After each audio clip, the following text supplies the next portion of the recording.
Sua presença aqui. O doutor Edson é o vice-presidente da Comissão de Direitos de Saúde aqui de Valinhos. Deixa eu me apresentar. Meu nome é Juliana Soares. Eu estou como presidente da Comissão aqui de Direitos de Saúde da OAB de Valinhos. E é com um imenso prazer que nós trazemos hoje aqui para esse bate-papo super interessante, que é um tema de extrema importância, que é o dever informacional do médico, né? A doutora Juliana Hassi. Eu gostaria de agradecer, doutora, a sua presença, em nome da diretoria da OAB, em nome do presidente, do doutor Fabrício, que não pôde comparecer hoje, mas com certeza ficou muito feliz com a sua presença aqui. E espero que a gente possa ter bastante troca hoje aqui e aprender bastante com a doutora. Olá, boa noite a todos. É uma honra estar aqui com vocês hoje, né, conversando numa segunda-feira. Doutora Juliana, doutor Edson, todos os presentes. Fiquei sabendo que a casa está passando por uma... Vocês estão em período de reforma, né? O OAB Valinhos está em período de reforma. Bacana, para melhorar, né, a Casa da Advocacia aí para todos. Que bacana. Então, eu agradeço muito o convite. É uma honra estar aqui hoje para a gente conversar um pouquinho sobre um tema que... Opa, acabei avançando aqui. Um tema que tem tudo relacionado com a Comissão, né, Direito Médico e da Saúde, que a gente se debruça aí sobre esses aspectos, né, do direito médico. E aí a ideia hoje é trocar um pouquinho de conhecimento aqui com vocês, né? Então eu trouxe algumas... A doutora Juliana me pediu para falar sobre o dever informacional do médico, né, que eu vejo que é uma questão de extrema importância, é um pilar importante aí na relação entre médico e paciente, envolve a questão de judicialização, envolve tanto a questão de paciente quanto a questão do próprio profissional de saúde, do próprio médico. Então, eu fico muito honrada com o convite, né? Cumprimento a todos, parabenizo a Comissão de Direito Médico de vocês pela iniciativa do evento, porque eu vejo que a advocacia, ela carece, né, de sempre se preparar cada vez mais, conhecer cada vez mais. Acho que um dos papéis fundamentais da OAB é exatamente esse, dar conhecimento para o advogado para que ele possa trabalhar. Escutei isso do Leonardo Sica no congresso que a gente realizou na terça-feira, que um papel fundamental da OAB é dar conhecimento, né, para o próprio advogado do que ele pode, de como ele pode atuar, como que ele pode crescer na carreira dele, na profissão dele. Então, isso é bastante bacana mesmo. E não sei se temos hoje aqui pacientes, se temos, né, ou se o público nosso maior é mais advogados e tudo, mas a gente tentar falar numa linguagem aqui que seja, né, acessível a todos, a né? todos, exatamente. Deixa eu interromper a senhora um pouquinho, quebrando um pouquinho aqui. Eu quero falar um pouquinho do seu currículo, que é bem extenso, né, doutora? Vamos apresentar para o pessoal. A doutora Juliana, eu a conheci porque eu sou membro da comissão de São Paulo, na qual ela está como presidente, né? Aliás, brilhantemente, né? Faz vários eventos, nos ensina todo dia, isso é muito legal. A doutora Juliana, ela é advogada formada há cerca de 23 anos, com MBA em gestão empresarial e ênfase em saúde, na Fundação Escola do Comércio Álvares Penteado, especializada em direito médico e hospitalar, da Escola Paulista de Direito, especializada em direito de saúde e de dados em saúde pela Faculdade de Direito de Coimbra, em Portugal. É presidente das comissões especiais de direito médico e de saúde da OAB estadual e da OAB de São José dos Campos. É docente, convidada da Faculdade de Mackenzie, do Rio de Janeiro, e da pós-graduação em Direito Médico do curso da MASO. Membro efetivo do Conselho Estadual de Saúde do Tribunal de Justiça de São Paulo, membro efetivo da Aliança pela Saúde no Brasil, de iniciativa da Associação Médica Brasileira, e palestrante e escritora de artigos de livros sobre direito médico e telemedicina. Acho que tá bom, né? Acho que é tudo isso, doutora. Imagina, estou muito feliz aqui com a sua presença. Imagina, é uma honra tê-la conosco na comissão estadual, viu? Que bom. Muito bom. Acho que a gente tem que ter os presidentes de comissões estaduais, então acho que agrega bastante. Então, obrigada também por fazer parte lá da comissão conosco, sem dúvida. Eu que agradeço. E hoje nós temos aqui, até vou pedir para o pessoal, se vocês puderem no chat, colocar se são advogados. Eu coloquei um formuláriozinho, porque a OAB vai fazer um certificado no final. Então, quem puder preencher, mas coloca aqui quem é advogado, quem é estagiário, quem é da sociedade, né? Eu compartilhei com bastante pessoal da área de saúde, mas também com pessoal os pais atípicos, porque aqui eu também sou presidente da comissão de PCD. Então, porque o assunto é muito interessante, né, doutora Juliana, para que todos saibam, Sim. os dois lados, tanto como o médico se prevenir, o que tem lá, tem que ter do dia, mas o que o paciente também tenha conhecimento que tem que ter na documentação. Acho que é bem interessante. Então, eu Sim, pedi para o pessoal colocar aqui o exatamente formulário, o que eu vou de novo o link aqui. sim, o que o paciente tem que esperar, o que ele tem que exigir de um atendimento, né? Então é bastante Isso. amplo tudo isso. Então Então, vamos lá. fica com a palavra, doutora. Obrigada, doutora. Eu aperto que o negócio vai demais. Vamos lá. Gente, a gente tem uma crescente judicialização na área médica, então cada vez maior. E isso a gente atribui a uma série de questões. O paciente hoje, o consumidor, o público, ele está muito mais informado, ele tem muito mais acesso à informação, a gente pode dizer que ele está muito mais empoderado, né? E isso se deve tanto a informações no próprio Google, que seja, mas próprias redes sociais, né? A gente tem hoje acesso até a ChatGPT. Então, assim, não sei se a gente tem médicos aqui no público, mas o paciente, quando vai no consultório médico, ele já chega até com a solução. Então, às vezes, ele interfere até na conduta do médico. Então, é altamente crescente a judicialização na área médica. Recentemente, quando a gente faz pesquisas de judicialização na saúde, a gente sempre pesquisou um termo chamado erro médico. E quando a gente pesquisa com um termo chamado erro médico, você pressupõe que o médico erra. E aí você pré-rotula erro médico. Só que quando você vai abrir esses processos e analisar isso a profundo, você vê que grande parte desses processos, eles não acabaram, grande parte desses processos ainda o médico não é responsabilizado, embora assim ocorra um desgaste, né? O processo gere desgaste financeiro, desgaste de imagem, mas na maioria das vezes o médico ele é inocentado. Muitas vezes você tem falha de prestação de serviço do próprio hospital, do próprio estabelecimento de saúde, e você ainda tem aquela questão da responsabilidade do paciente, que muitas vezes criou uma expectativa muito alta, ou até mesmo ele não seguiu ali as orientações do profissional de saúde. E aí, quando você pesquisa por erro médico, você classifica, antes de uma conclusão, que houve um erro médico. Então, só começando por aí, recentemente, o Conselho Nacional de Justiça, ele determinou que os sistemas da justiça retirassem esse termo, erro médico. E aí, só trazendo para vocês essa atualização, o termo correto agora, deixa eu só, eu fiz uma cola aqui sobre isso. Uhum.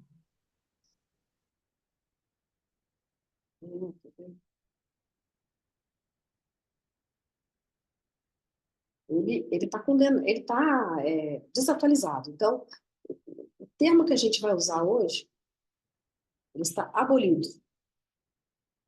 Seria danos materiais ou morais decorrentes de prestação de serviços de saúde. Então, é o termo correto hoje. Então, esse termo erro médico, ele não pode ser, sim, sem critério algum aplicado. Então, esse é um ponto assim, interessante. E aí, quando a gente faz um estudo sobre grandes motivadores de ações judiciais contra médicos, a gente tem aí expectativas distorcidas de realidade. Então, por exemplo, o paciente cria uma expectativa muito alta, e grande parte também da responsabilidade disso, a gente tem que falar que é do profissional, principalmente quando a gente usa a rede social para divulgar o trabalho. Né? Recentemente, a gente tem a resolução 2336, que trata de publicidade e propaganda na medicina. Né? E aí uma série de questões foram revistas, porque a resolução não era atualizada desde 2011.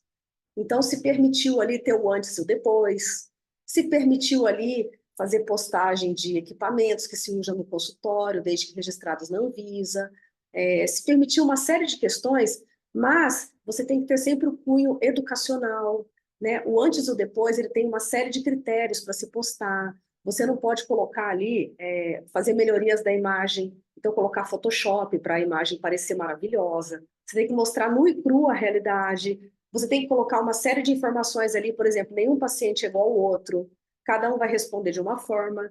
Você tem variações em razão de idade, de cor da pele, né? Cada paciente responde de uma forma. Então, você tem que ser honesto ali na hora que você expõe. não é simplesmente vender, porque senão você vai ser visto, o médico ele é visto como um vendedor de produto. E pela primeira vez o Conselho Federal de Medicina, ele viu o trabalho, a atividade médica com um olhar de captação. Isso foi um ponto positivo. Porque assim, o profissional autônomo, nós advogados também, a gente faz captação. Não é errado, não precisa crucificar. Ah, você não pode captar. A gente faz captação. Só que existe captação de forma ética, captação de forma transparente, captação sem sensacionalismo, sem aquela supervalorização do profissional. Então, isso tudo tem que ter um cuidado todo, né? Na hora que você... a concorrência desleal, aquele exagero, aquela autopromoção exagerada, eu sou o melhor, eu desenvolvi essa técnica exclusiva, eu entrego o melhor resultado, aqui nós temos o melhor equipamento, isso tudo vai criar uma expectativa gigante na mente do paciente. Então, expectativas distorcidas da realidade é um grande motivador de ações judiciais contra médicos. Um outro grande motivador, desgaste na relação médico-paciente. O que acontece hoje que a gente observa na medicina? Os médicos, por tanto medo de serem processados, eles estão exercendo uma medicina defensiva. Então, eles estão perdendo aquela questão do olho no olho. Eu vou muito em eventos, até de próprios médicos relatando isso. Eu não consigo mais ter o olho no olho no paciente.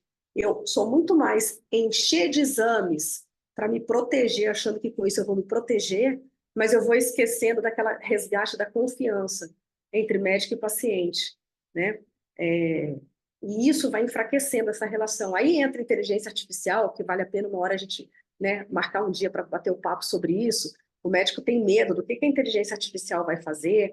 Na verdade, assim, se você olhar por um lado, ela vai acelerar diagnósticos, ela vai acelerar trabalho, ela pode trazer uma maior assertividade, ela tira um pouco o operacional da mão do médico para que ele volte a esse olhar do paciente.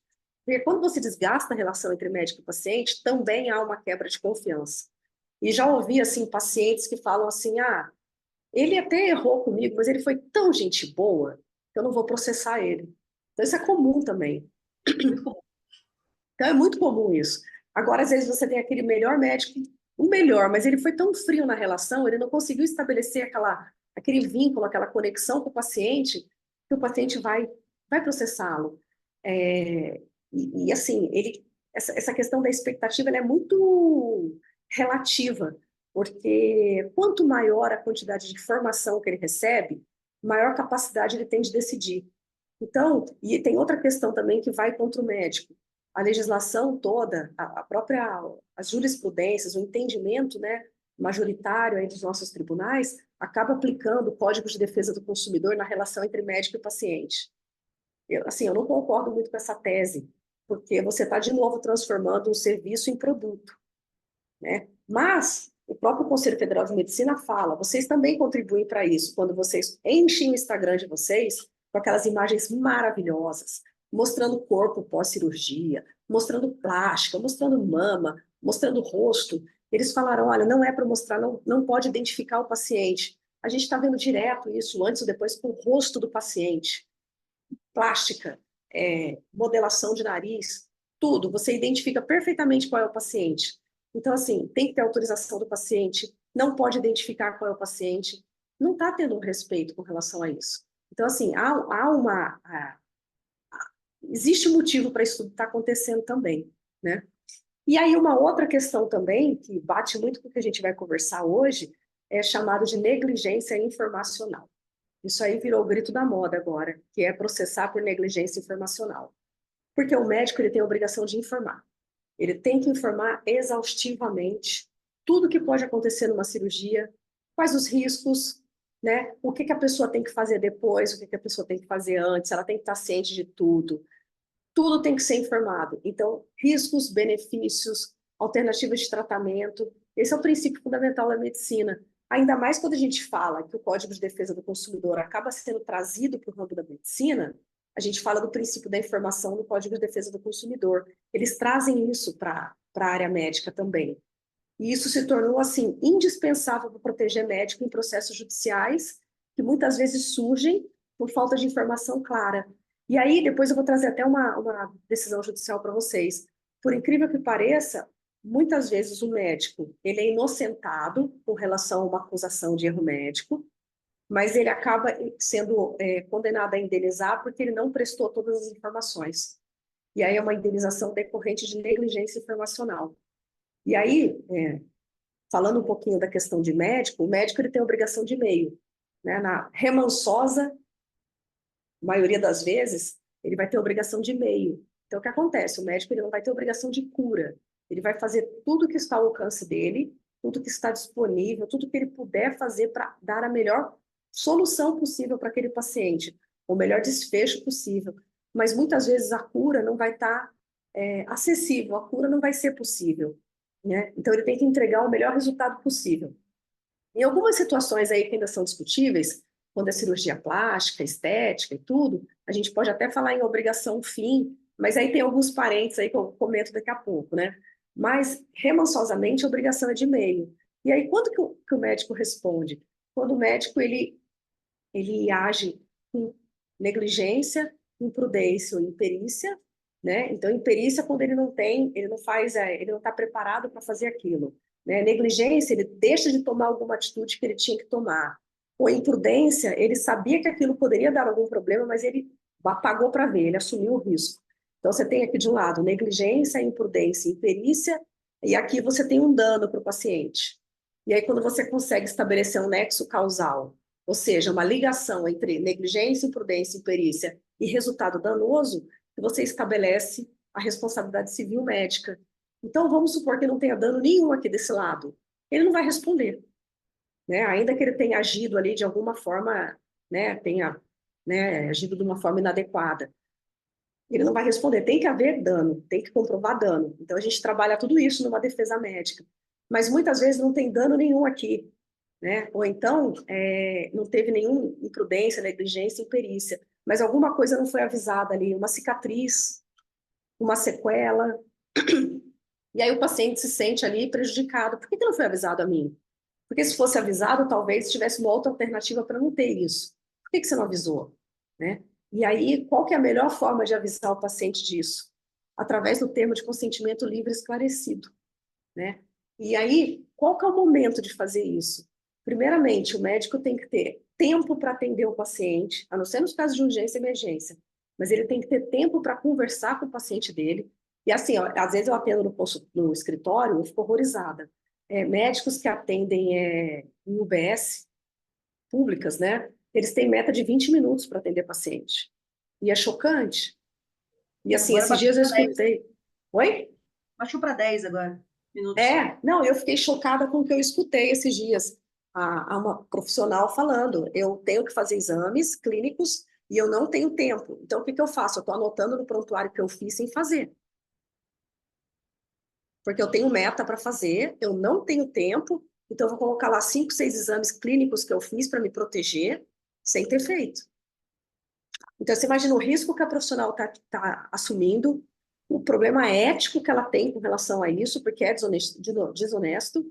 E terceiro, o prejuízo que ela pode trazer para o paciente. Porque o prontuário, depois, um outro profissional vai pegar isso para dar continuidade. Você tem uma cadeia de atendimento ali. Né? Você está colocando que está tudo ok com o paciente, você não escutou ele, você está dizendo que você fez um exame clínico que você não fez. Olha onde que nasce o problema. Por conta de Exato. meta de 20 minutos para atender. E tem paciente que você consegue atender em 5 minutos, porque é coisa simples, às vezes entregar um resultado de exame, é uma coisa simples, tem paciente que você vai precisar de 1 hora para escutar. Então, isso é complicadíssimo, né? E aí, quando você tem esse dever de informação, você tem que prestar toda a informação para ele, e você depois tem que formalizar que você prestou essa informação. E esse documento ele é super importante, é o termo de consentimento livre e esclarecido. E o ideal é não fazer isso no dia da cirurgia. Porque no dia da cirurgia a pessoa está extremamente emocionada, a pessoa está com os nervos à flor da pele. Então, assim, o ideal é fazer isso um pouco antes, né? A não ser aqueles casos de urgência e emergência. E o termo de consentimento também, que eu tenho para falar dele, ele não adianta ter linguagem complexa, ele ser recheado de informação que a pessoa não vai entender nada, porque é um paciente ali do outro lado ouvindo, lendo, interpretando. Você pegar aquele modelo básico da internet, ou você pegar o modelo das sociedades de especialidades também. Lógico que vai ajudar melhor que nada. Mas o ideal é assim, o médico tentar ter pelo menos Ninguém vai ficar personalizando individualmente para cada paciente, vamos ser realistas, ninguém vai fazer isso, né? No dia a dia, o médico não está querendo nem preencher prontuário, ele não vai fazer TCLE individual para cada um, mas ele pelo menos tentar agrupar ali alguns procedimentos que são parecidos para trazer um pouco mais de segurança para ele mesmo. Vai dar trabalho, mas vai valer a pena. Então, nem que a secretária dele mande isso para o paciente um dia, 2 dias antes da cirurgia, coleta isso, né, preenchido, assinado, e ele tem que obter esse consentimento. Está no Código de Ética Médica, ó, é vedado deixar de obter consentimento do paciente ou do seu representante legal após esclarecê-lo sobre o procedimento a ser realizado, salvo em caso de risco iminente de morte. E o consentimento, ele também é revogável a qualquer momento. Né? É lógico que se ele for revogado, não vai ter procedimento a ser feito, mas ele tem que ser bem feito, bem amarrado com o paciente, tá? Isso é super importante, isso é importante para proteger o médico no processo de acusação aí de falha, né, no serviço médico. Que mais? Agora, com as Pode ter questões... acontecido essa semana, né, doutora? Só interrompendo um pouco, aconteceu essa Pode semana falar. no caso como fala? Testemunho de Jeová que não autorizou o transplante, a transfusão de sangue, né? Então, ela colocou que não autorizava no termo, e aí estava na discussão se tinha que fazer outro procedimento ou não. Ou não. Testemunho de Jeová também é um caso complexo, né? Porque se ela falou que não quer, e se não tem outra coisa para fazer, fica difícil para o médico, né? Fica difícil para o médico. Mas é por Porque, isso que tem que assim, ter esse documento. Porque assim, se aí falece, e aí depois vem um processo em cima do médico por conta disso. Se o médico faz, aí vem o processo ético, porque ele fez. Doutora, Fica entre a cruz e a espada, né?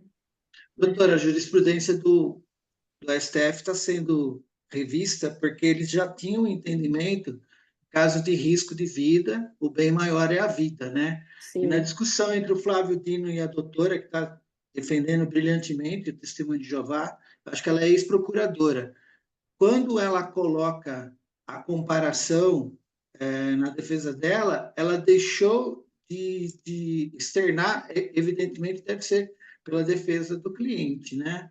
Mas a questão da vida, porque o A médico vida. estando com a vida, se ele colocar o sangue, vai salvar a vida, ele tem um bem maior. Então, eu não sei se o Supremo vai entrar nesse aspecto específico, como a jurisprudência, eu acho que foi Sepúlveda pertence o relator, para você ver como que é antiga, né?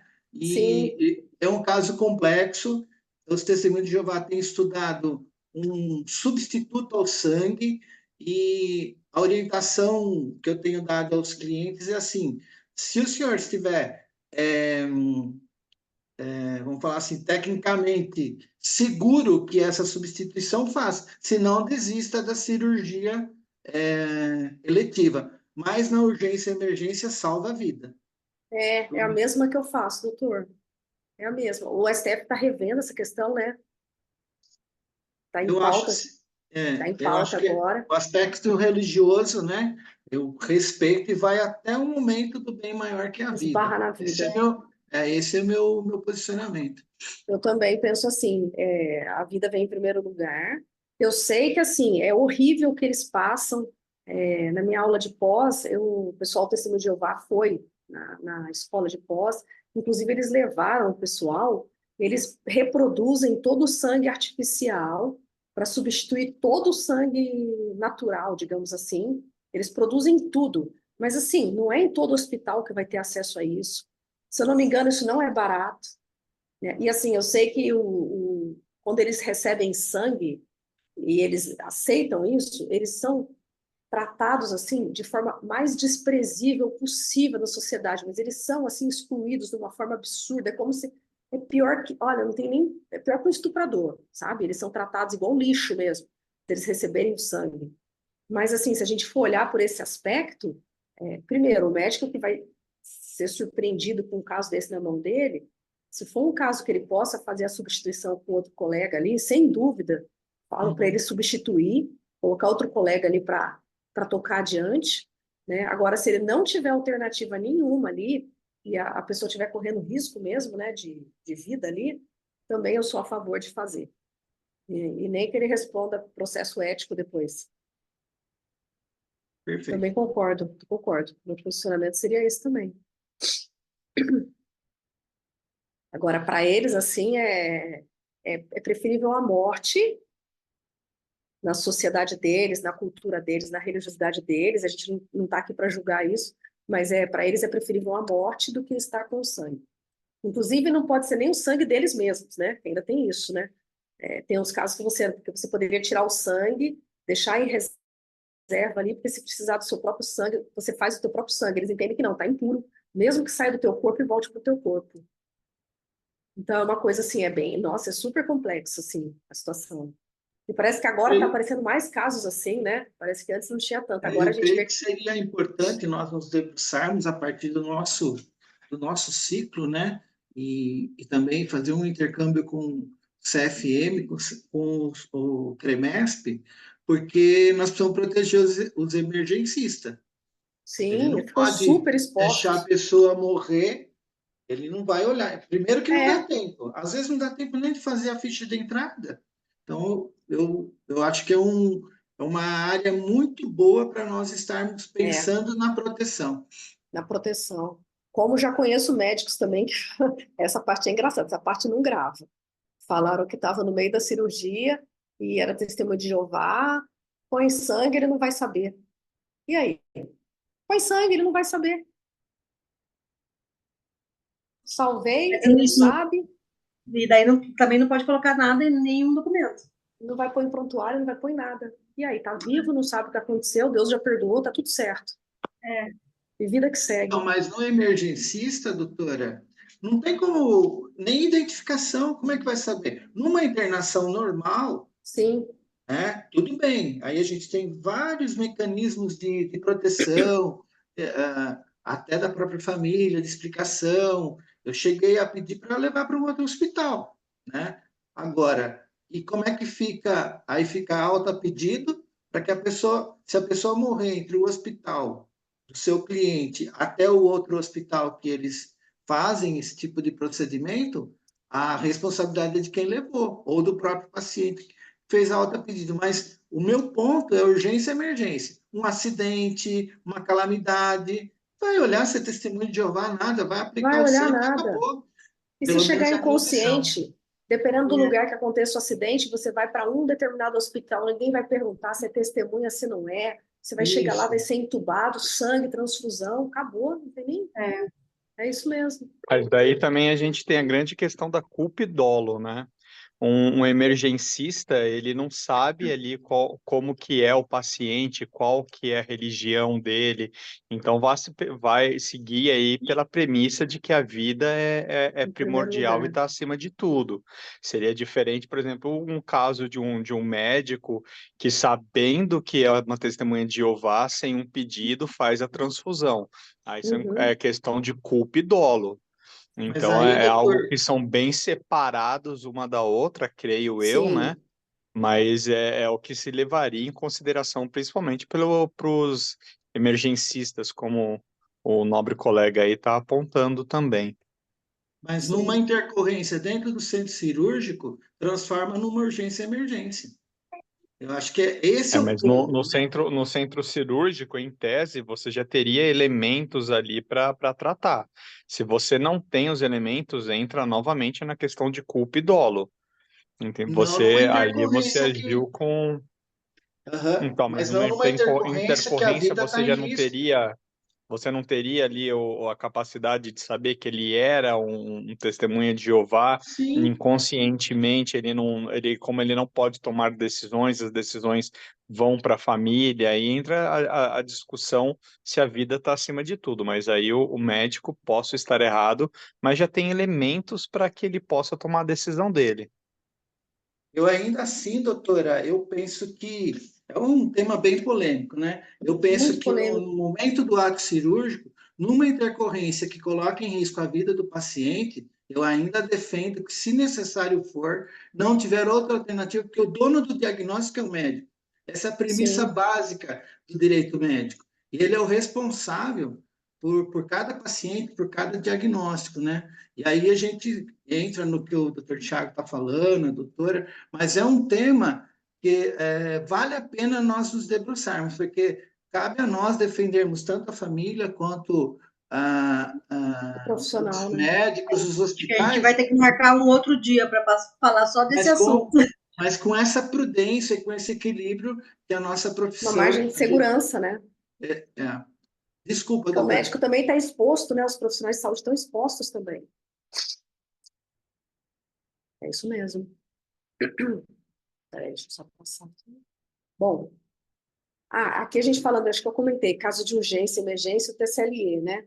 Então, em algumas situações especiais, a gente muitas vezes não consegue obter o termo de consentimento livre esclarecido, né? São as emergências, possibilidade de danos psicológicos graves, recusa do paciente de receber informação, tratamento compulsório, risco para a saúde pública, pessoas com transtornos mentais. Então, aí são algumas exceções. Mas, como regra geral, o TCLE, nossa, assim, é maravilhoso quando a gente vai fazer uma defesa médica e tem o TCLE.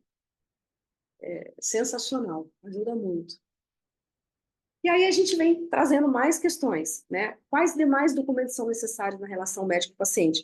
Não tem muito segredo, gente. Lógico, assim, desde lá do início, o atendimento, aquela ficha de anamnese, né? O cuidado com as informações, o contrato de prestação de serviços médicos, que às vezes a gente vai olhar, ele está tão frágil, ele está tão superficial, né? Então, a doutrina brasileira da responsabilidade civil pelo ato médico tem natureza contratual, né? Outra coisa também, questão de inadimplência, que a gente vê também no meio médico. O contrato também traz uma garantia para o médico de receber, né, o pagamento dele. Questões de multa para pacientes que desistem de última hora de um procedimento. Tem casos que a gente vê, por exemplo, o paciente desiste de última hora de um procedimento e quer ter devolvido tudo, né, mas o atendimento ali, a clínica, o consultório, né, o estabelecimento ali, ele tem uma natureza de prestação de serviço. Então, existe uma regra, não é devolver tudo, né? Então, é possível estabelecer uma multa pela desistência, porque existe uma gestão do consultório, da clínica, né? Houve um serviço prestado ali, o agendamento, né? A elaboração do contrato. Então, tudo isso, o contrato ele é importante. Dá para pincelar um pouquinho da questão de responsabilidade no contrato. Ele não vai substituir o termo de consentimento, mas ele é importante também, colocar lá o objeto bem desenhado, né? Questão de pagamento, quando que ela encerra, sendo ideal que ela encerre antes da realização do procedimento, né? Então, essas questões, deixando claro ali o que é do médico, o que é do hospital, vai pagar para o hospital, né? O que é da equipe cirúrgica, como que vai ser pago isso, deixar bem separado o que é de cada um, para não ter problemas, né, com relação a isso. Outro documento assim que é essencial também, prontuário médico. Esse aqui é o sonho de consumo de todo advogado, né? O prontuário médico, ele é tudo no meio. E a gente sabe que os médicos não querem preencher porque dá trabalho, porque é chato, porque ele para o que ele está fazendo, ele já está sem tempo para atender o paciente, quiçá ficar preenchendo o prontuário médico. E lá tem que ter tudo, toda a informação. Porque o que ele serve para quê? O prontuário ele pertence ao paciente. O prontuário é a informação do paciente. A guarda dele é que é do médico ou do hospital, onde ele estiver. A guarda é do estabelecimento de saúde. Mas para que ele serve? Ele vai ter o registro de tudo que aconteceu ali, porque qualquer profissional que for dar, por exemplo, continuidade ao atendimento, batendo o olho ali, vai conseguir entender tudo o que aconteceu e vai dar continuidade. Essa é uma função do prontuário médico, né? Vai saber que tipo de tratamento foi feito, quais medicamentos foram tomados, os exames, né? Os indicadores, né? E o que é importante, prontuário? Agora a maioria está no eletrônico. O prontuário eletrônico ele é ótimo porque não tem como fazer, ele não tem como ser fraudado. O prontuário eletrônico ele é super confiável. Isso é ótimo. Não dá para ser adulterado. O prontuário físico, ele tem que ter letra legível, né? Ele não pode ter rasura. As informações têm que ser anotadas em ordem cronológica. Aconteceu de eu esquecer. Não anotei, esqueci. Então, não é o melhor do mundo ter esquecido. mas então você vai ter que fazer depois e vai ter que anotar que está sendo feito depois. É melhor do que não fazer. E não é a regra também. Aí, se você estiver dentro de um hospital que vai ter a comissão revisora de prontuário, vai ter que encaminhar para ela, expor o que aconteceu, e ela vai ter que analisar e vai ter que estar ciente disso. Isso aí tem que ser feito. Né? Por exemplo, paciente que morreu e não deixaram de anotar as informações do prontuário, mesma coisa. Pode até anotar depois, mas vai ter que ter essa ciência. Não vai poder fazer retroativo como se foi feito, tivesse sido feito naquela data lá atrás. Você vai ter que colocar a data real dela. Não vai ter jeito. O prontuário médico, dentro de um processo judicial, ele tem uma baita presunção de veracidade. Eu nunca vi em processo judicial alguém questionar a veracidade de um prontuário médico. Tá falso, tá falsificado, tá adulterado. Ele tem um peso gigantesco. E a gente sabe que dentro de um processo que discute falha em serviço médico, não vou mais usar o termo erro médico, falha em serviço médico, em serviço de saúde, a gente se baseia, o juiz se baseia muito na perícia médica, ela é a mãe das provas. Né? Uma das provas mais importantes é a perícia. E a perícia, muitas vezes, ela vai ser indireta, ela vai ser só no prontuário. Né? Ou ela não vai ser indireta, ela vai ser a perícia considerando o paciente, mas ela também vai analisar todos os documentos, prontuário, termos de consentimento, tudo ali. E fica maravilhoso quando tem um prontuário. O prontuário não tem como escapar dele. E aí você, quando tem um assistente técnico, ele te ajuda a fazer os quesitos ali, e ele vai ler o prontuário e vai entender tudo. Então, é muito importante. Então, contrato, termo de consentimento livre esclarecido. A ficha de anamnese é bacana, porque a ficha de anamnese é aquela primeira ficha de atendimento. O paciente tem que informar tudo que ele tem, mais um pouco. Né? Ele declara ali tudo que ele tem para o médico. E aí ele passa em consulta.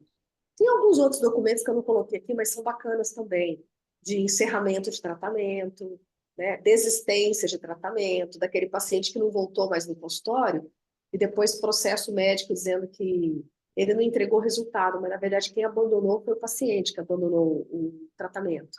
Então tem alguns outros documentos interessantes. Aí tem médicos, por exemplo, tem uma questão que eu acho interessante comentar, que eles falam assim, e se eu começar a gravar as consultas, vai me deixar seguro? Então, gente, eu particularmente sou meio contra a gravação de consulta. Primeiro que assim, vai te ocupar um espaço gigantesco na nuvem, vai ficar caro. Segundo, eu acho que expor para o paciente, o médico, estou gravando a consulta, é uma declaração assim, eu não confio em você, e como eu penso que você pode fazer alguma coisa contra mim, eu vou gravar essa consulta. Né? Sendo que, se você olhar olho no olho, se você passar segurança para ele, né? Se ele for bem atendido, se você esclarecer todas as dúvidas dele, se você se proteger com esses documentos, se ainda assim ele te processar, ele está agindo de má fé. Então, gravando ou não a consulta, ele ia fazer a mesma coisa. Né? Então, gravação, eu acho que ela afasta a relação de confiança, ela não agrega, ela afasta. Não está nesse nível ainda. O médico tem tanto medo que ele tem que gravar tudo. Né? E outra coisa também, o sigilo médico ele é inviolável. Né? Então, ali são atos médicos que estão sendo tratados ali. Então, ainda tem esse entendimento que você está gravando atos médicos ali. Então, não é o ideal, não, eu não recomendo. E da mesma forma, quando o paciente quer gravar a consulta, também acontece. O paciente quer gravar. Ele tem que pedir autorização para o médico. É um pouco mais flexível, porque daí é sobre ele, né? Não é o médico falando do ato médico com relação ao paciente, mas é ele mesmo sobre ele, é o corpo dele, a vida dele, a ele saúde quer dele. contar para a mulher dele depois, não vai saber, doutora. Então, aí já fica gravado. Ele quer contar para a mulher dele, não vai saber? Então, já fica gravado, ela ouve. É assim que funciona, né? Ou então, assim, ele não presta atenção em nada, não. Ele quer ouvir depois, entendeu? Eu quero saber qual é o remédio, como é que eu tomo. Às vezes ele é desorganizado, entendeu? Ele quer. Exato. Só que aí o médico pode falar, olha, eu concordo que você grave, mas você não vai publicar em lugar nenhum, eu não autorizo o uso da minha imagem em local nenhum, e essa gravação é só para a finalidade de você ter a orientação de como proceder se você tiver alguma dúvida com relação ao tratamento. Ele pode fazer essa ressalva. E aí ele faz, comenta, né, deixa claro isso. Então, aí eu vejo que essa questão da gravação fica mais clara. Doutora, uma questão do prontuário, essa recomendação assim que eu faço aqui, na verdade... Tá meu computador na tomada, pode falar que eu estou te ouvindo. Tá, eu estou tirando a expressão erro médico aí, vamos falar em falha na prestação de serviço, né? Eu sempre oriento a fazer, porque quem me procura aqui, normalmente, o meu nicho maior, é a questão das famílias que eventualmente tiveram algum problema no parto, né? Ou com a sequela, ou de falecimento mesmo. Então, eu sempre procuro, porque já estão sofrendo aquela dor, né? E é uma coisa que é um luto muito, muito difícil. Então, eu falo, sempre oriento as famílias a fazer a prova antecipada, né? Então, assim, na verdade, pedir esse prontuário, encaminhar para um assistente técnico para que ele analise se houve ou não alguma falha na prestação de serviço médica, nesse sentido, que é para que possa ser feito um ajuizamento ou não da ação. Não sei se esse é uma conduta que normalmente seria correta ou não, mas é o que eu normalmente faço aqui para as famílias, para que fique analisado tecnicamente se teve a falha, uma obsessão. Se não teve a falha, porque às vezes na dor, né, de perder um ente querido, quer entender, a pessoa é leiga, a gente não vai saber tecnicamente se houve ou não. Então, eu sempre vou por esse caminho. O que a senhora acha sobre isso? Você diz uma análise prévia de um médico, né? Provavelmente pode ser um assistente técnico depois. Sim, Nossa, eu acho perfeito. eu Porque, assim, sempre a vou. gente, por mais que a gente conheça tudo, a gente, como advogado, a gente não consegue ter a habilidade de analisar um prontuário igual um médico.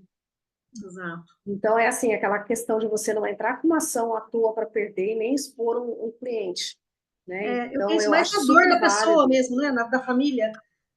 É, porque às vezes a Criar as família está com dor, expectativas, exatamente. É, a né? família às vezes está com dor. E quando, por exemplo, ela tem um retorno de que, olha, não vai valer a pena, ela aceita bem. Sim. É que normalmente, como é um procedimento custoso, né? Sim, Então, às vezes, elas acabam querendo que entre com a ação mesmo para deixar a perícia judicial, mas aí elas estão avisadas e aí vão ter que ter a paciência de aguardar e tá vou tudo bem guardar. também, né? A gente até pode tentar, às vezes, algum caso de produção de prova antecipada, né? Mas eu sempre oriento para ir para a questão administrativa mesmo, para fazer o extrajudicial e aí, quando sai essa decisão, aí sim, lógico, sempre dói, fala que, né? Mas é uma pessoa neutra. Eu Sim. normalmente contrato de fora do estado, inclusive, que não tem vínculo nenhum com ninguém, que é para não ter problema. Ai, nossa, acho ótimo. Eu acho que super vale a pena isso.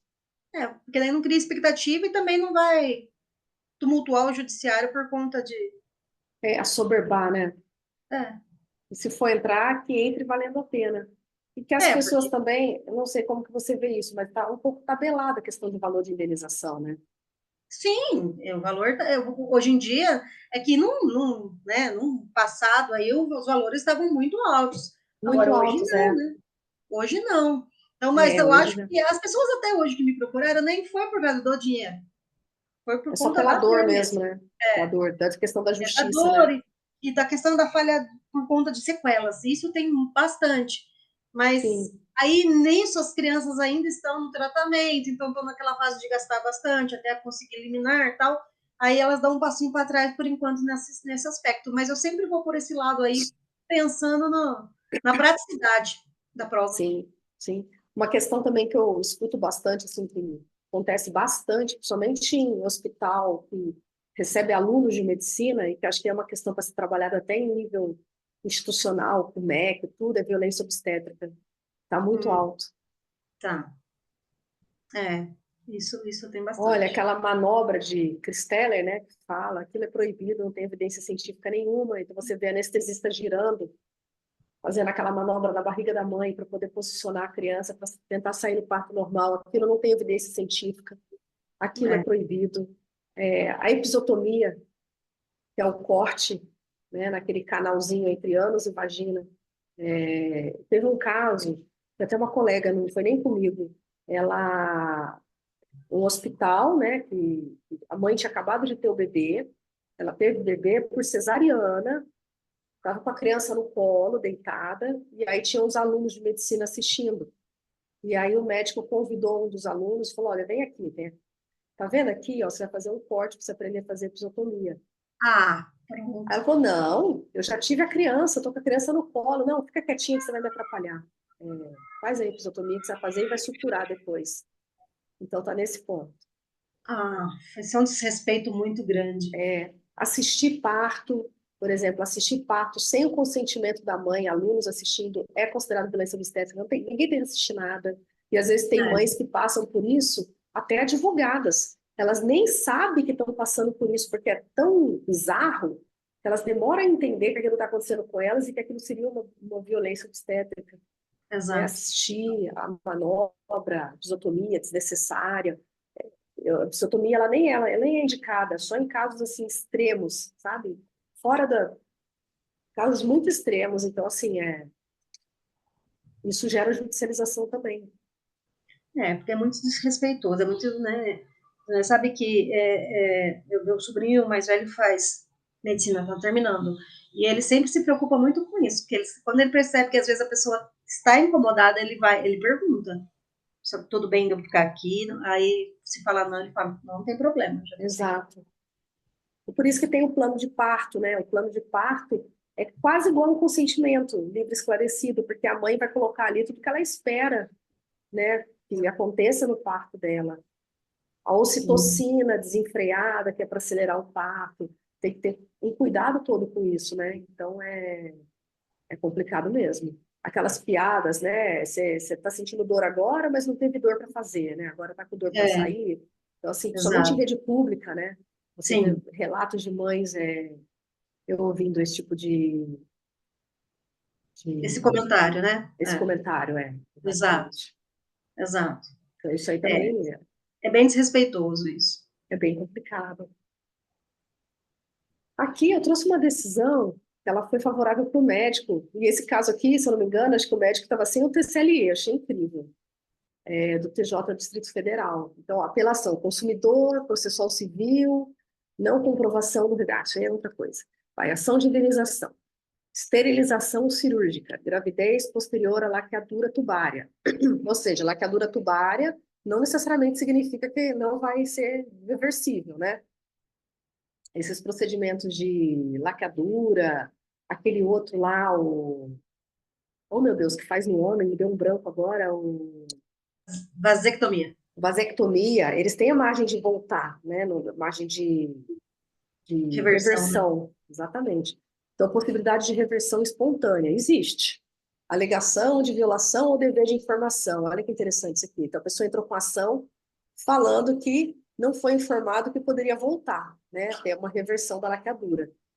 Ato ilícito não demonstrado. Resultado danoso não configurado.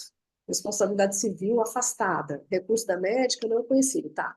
Síntese a controvérsia recursal e verificar a existência da responsabilidade civil em razão da suposta falha no dever de informar a paciente sobre a falha, né, do procedimento de laqueadura como método contraceptivo. O termo de consentimento informado consiste apenas na formalização da observância ao dever de informação, representando parte do processo de informação, que inclui esclarecimentos prestados de forma verbal. Ademais, levando-se em consideração o grau de instrução da autora e o conhecimento geral da possibilidade de falha do método contraceptivo, situação que se aproxima a fato notório, não se revela crível a alegação de desconhecimento quanto à margem de ineficácia da cirurgia de esterilização cirúrgica a que foi submetida.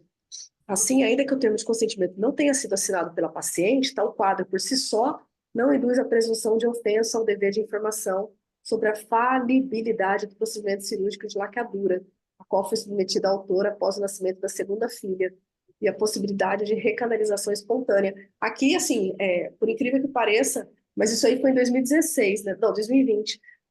Mesmo sem o termo de consentimento livre esclarecido assinado, com a informação clara, o judiciário entendeu que a pessoa tinha por obrigação saber que a laqueadura ela pode ser revertida, né? Então, por si só, até considerando, ela fala que considerando a condição, como que ela fala? A condição cultural, né? A condição da paciente ali, instrução, o grau de instrução da autora, ela deveria imaginar que isso pode acontecer, né? A falha do método contraceptivo pode acontecer.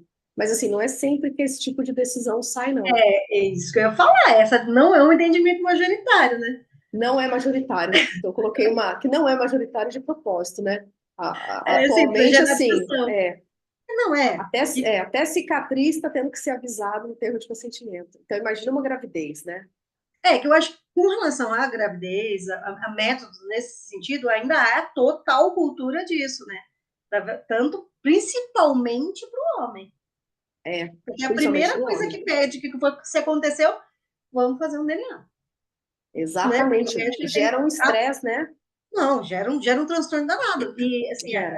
é cultural isso. Então, uma decisão É. dessa é uma em.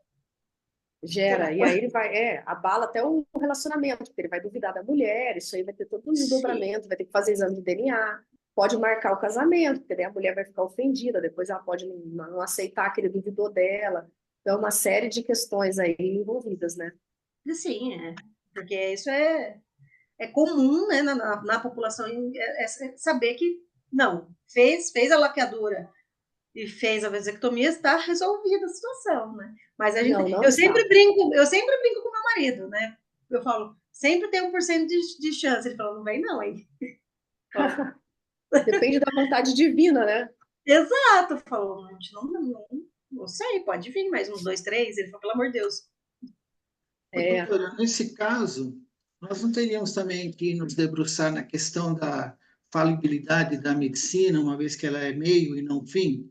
Porque é conhecimento, pelo menos geral, de que se nós defendemos que o médico é meio, pode ocorrer essa situação. Nós tivemos um caso no escritório que o médico foi absolvido porque ele fez o anátomo patológico do pedaço que ele retirou e foi um relicamento natural, né? Também houve todos esses transtornos. Como que a doutora vê esse outro lado para dar um equilíbrio nessa relação jurídica entre as partes?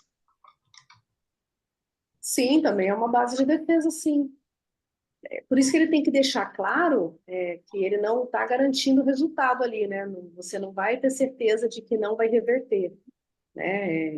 Eu estou fazendo a minha parte, né? Estou fazendo o procedimento, ele está correto, te operei, né? A tua chance é ótima, né? Provavelmente vai dar tudo certo, mas existe uma chance, né? Na literatura já comprovada de reversão. Nenhum método é 100% garantido. Se ele colocar isso no termo, daí ele fica ótimo para ele, né? Eu falo isso porque o artigo 14 do CDC, o espírito da colocação do artigo 14 foi mais ou menos nesse sentido, para a proteção nossa, dos médicos, dos Sim, prestadores de serviço, né? Da comprovação da alegação, que é a nossa defesa, né? exatamente. A informação, né? Porque assim, se ele souber que ele tem um risco, ele tem uma opção dele usar mais um método, se ele não quer correr risco nenhum. Então eu vou colocar mais um método junto para não correr risco nenhum. Alguma coisa assim, né? Então, assim, do ponto de vista do médico, dos hospitais e clínicas, a orientação nossa, né, seria o conjunto de proteção, vamos dizer assim, legal, visando esse relacionamento com o paciente. Ser claro, ser objetivo, o esclarecimento que pode acontecer. Nós tivemos um caso também de uma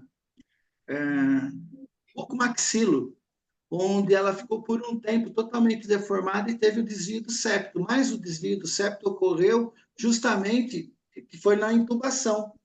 E é algo esperado na literatura médica, depois voltou, nós temos as fotos dela posterior, que foi bem sucedido, e o médico teve uma multa, né, que ele vai pagar, ele já falou, ele não recorreu, justamente por falta dessa informação, dessa aproximação, mas não a indenização que ele esperava, que era na casa aí acima de 100 mil reais, etc e tal, né? Mas, assim, realmente, eu estou percebendo que a jurisprudência está fomentando a melhoria desse relacionamento entre paciente e médico. Exatamente. Acaba forçando a estreitar mais o laço, né? Entre médico e paciente. Doutora Juliana, tem Oi. uma pergunta aqui da Fabiola, que na verdade eu ia entrar exatamente nesse assunto. Ótima pergunta aqui. Todas essas questões servem também para os dentistas? Ah, Hoje o eu vi número de aqui, processos contra dentista aumentou muito. serve. Nossa, mesmo raciocínio, Fabíola, exatamente. E existe mesmo, o processo contra dentistas cresceu mesmo, até porque os dentistas agora, eles partiram para a área estética de vez, né? Exato. E tem muito dentista na questão estética, que eu vejo que tem muito dentista que não usa prontuário eletrônico de jeito nenhum, só Não, prontuário físico. Pelo menos aqui, né?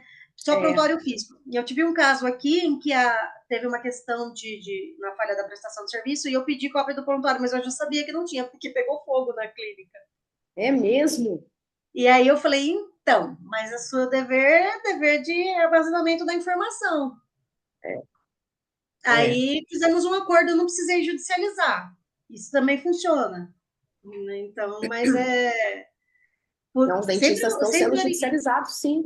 Eles estão, porque eles não fazem mais agora, como falam? Restauração, né? Agora é não. orofacial, né? Eles estão tudo na orofacial. Então, Sim. Acho que a Ana quer fazer uma pergunta. alguém levantou a mão aqui, eu vi. Fui eu. Eu sou dentista. Boa noite a todos. Boa noite. Mas independente eu estou com um problema na minha câmera, mil perdões. Eu não estou conseguindo, estou tentando aqui, mas eu não estou conseguindo. Imagina. Não tem problema. Então, em relação à odontologia, independente da área da harmonização orofacial, que a gente vem acompanhando isso, tanto o problema da propaganda, né, indevida, e que termina obrigando uma obrigação de resultado, a gente percebe também nas outras áreas, independente da parte estética. A área de implantes, prótese e ortodontia, elas estão sendo muito demandadas também. Então, só para acrescentar essa informação aí, além da harmonização que eu tenho acompanhado Sim. dos colegas. Sim, quanto maior a demanda, quanto maior exposição, né? As pessoas estão cada vez mais informadas, né? E criando altas expectativas na cabeça delas, né? Sim. E é importante também saber, até na área odontológica também, o que eu me deparo muito é a negativa do fornecimento do prontuário. Mesmo quando tem, eles se negam, isso não pode acontecer. Né? Então, Sim. eles só vão apresentar algo que tem se eu notificar. Né? Porque sempre o paciente vai, tenta conversar antes, ver se você consegue. Já isso não acontece no hospital. No hospital você vai. Aí eu falo uma coisa: no hospital, tem um hospital que ele cobra para disponibilizar o prontuário, doutora Juliana. O que a senhora acha sobre isso? Eu acho errado. Assim, se ele quiser, vamos supor que ele. É que assim, é um absurdo, né? Mas assim, vamos supor que ele queira cobrar 5 centavos pelo papel que ele está tirando cópia. Não é Né? Mesmo assim é feio, né? Agora ele não pode na verdade, cobrar por esse serviço, não. Sim, porque ele tem um controle disso digital, muitas vezes, né? Então, por conta até da proteção de dados, né? Então, ele pode disponibilizar de forma digital, mas tem Pode um disponibilizar hospital de forma grande em digital. Campinas. Tem um hospital grande aqui em Campinas fazendo... Não justifica, ele não pode cobrar taxa nenhuma para disponibilização de prontuário, porque é do paciente. Não quero imprimir. Então, o paciente leva um pendrive, leva um pendrive. Sim. E manda para o paciente. E o prontuário é tudo, não é só as anotações, é foto, é tudo compõe o prontuário. Tudo. Receituário, tudo. Tudo. Doutora Juliana, a Meire Toledo, ela está perguntando, e se residentes fazem um parto cesárea sem o preceptor? É complicado, tem que ter supervisão. É complicado. Isso Ele erra 2 vezes, né, doutora? Tanto Nossa no Senhora. Conselho de Medicina, quanto na própria prestação de serviço. Né? Na própria prestação de serviço, E aí é corresponsável o hospital, a clínica. Tem que Caso aí denunciar. for cesárea hospital, né? Ele é corresponsável de estar mantendo o residente sem cobrar a presença do preceptor. O preceptor, exatamente. Responde o diretor clínico. Então, eu já tive casos aí na minha carreira nesse sentido. E eu queria colocar também, doutora, uma provocação no seguinte sentido. Há um adágio popular de que os médicos são corporativistas, se defendem, e eu tenho visto na minha carreira que os conselhos estaduais e federal, eles são muito rigorosos e julgam tecnicamente, né, por especialidade, né, e têm sido rigorosos na decisão. Eu falo isso por São Paulo, pelo Distrito Federal, pelo CFM, e são os que eu tive atuação. Isso é uma segurança para o outro lado, né, para os outros atores que são os pacientes. Então, quando o médico é julgado pelos seus próprios, ele realmente ele tem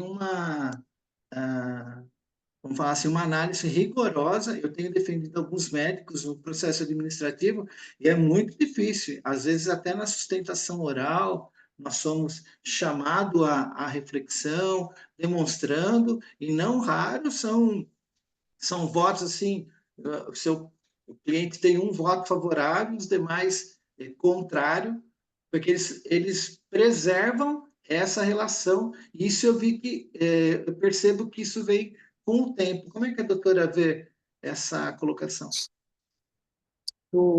Da questão, peraí, como que é? Da questão da...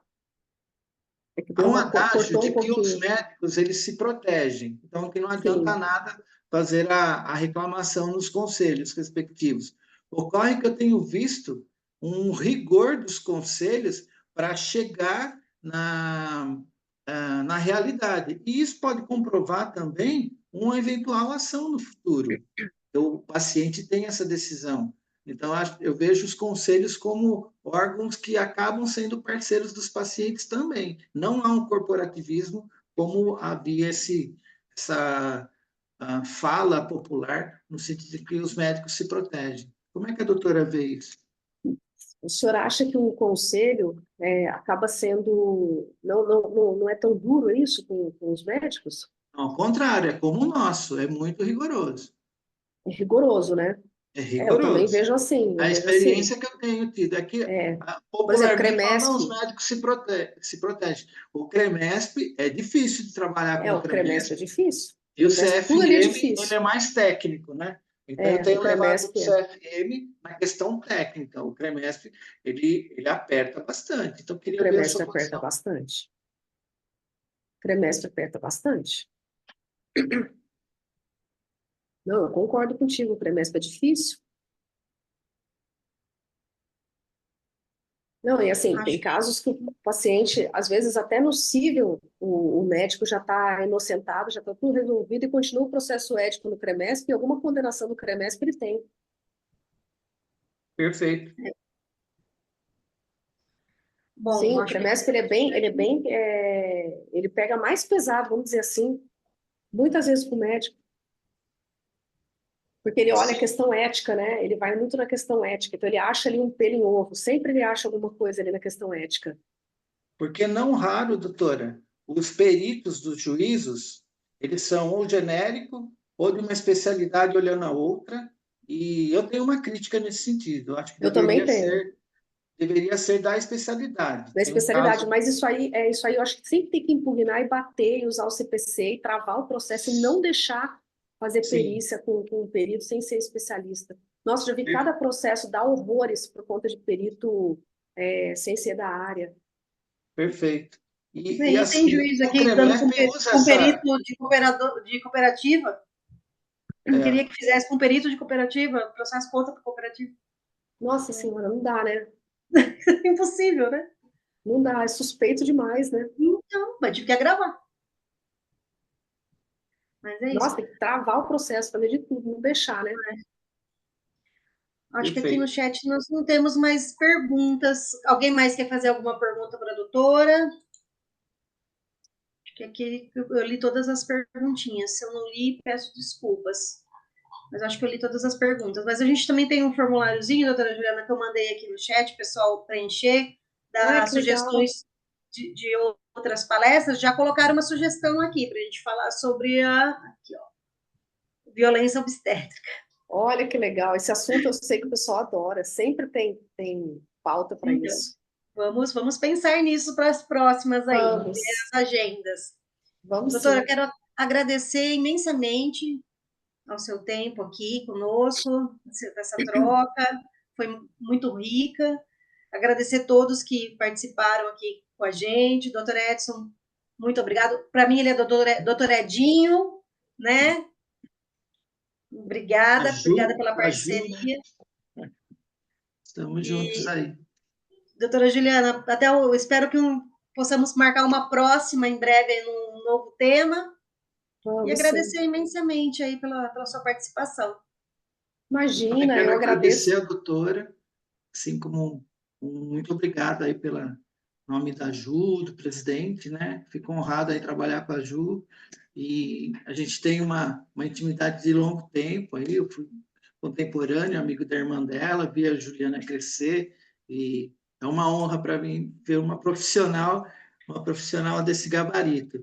E a doutora aí de se prontificar a nos ajudar a esclarecer alguns pontos, a debater alguns pontos. Ficamos com uma pendência do Testemunha de Jeová. Eu acho que valeria a pena a gente estar acompanhando, porque realmente me preocupa a urgência e a emergência. São é, é, é uma situação da vida, né? Então eu penso que é algo que a gente poderia acompanhar como OAB mesmo e ver o que nós podemos Sim. fazer para trazer um equilíbrio nessa decisão através da OAB federal, da OAB estadual e também agradecer muito a sua disposição, né? E obrigado pelos esclarecimentos. Tá bom, obrigada, doutora Juliana, doutor Edson, né, pelo convite. Foi uma honra conversar com vocês. Foi uma troca muito boa, né? Acho que a gente trocou bastante conhecimento aqui, acho que é sempre troca, né? E agradecer a todos aí que participaram também conosco, né, a me ouvir, e parabenizar o Alber Valinhos pela iniciativa do evento e dizer que eu estou sempre à disposição para a gente combinar esses bate-papos. Vamos sim combinar essa questão aí dos testemunhos de Jeová. Vamos Obrigada, sim. Tá bom? Foi um obrigada a todos. prazer. Obrigado. Obrigada, Obrigada a todos. gente. Uma boa noite a todos, Boa viu? Boa noite. noite. Boa Obrigada, noite. boa noite. Tchau, tchau. Boa noite. Tchau.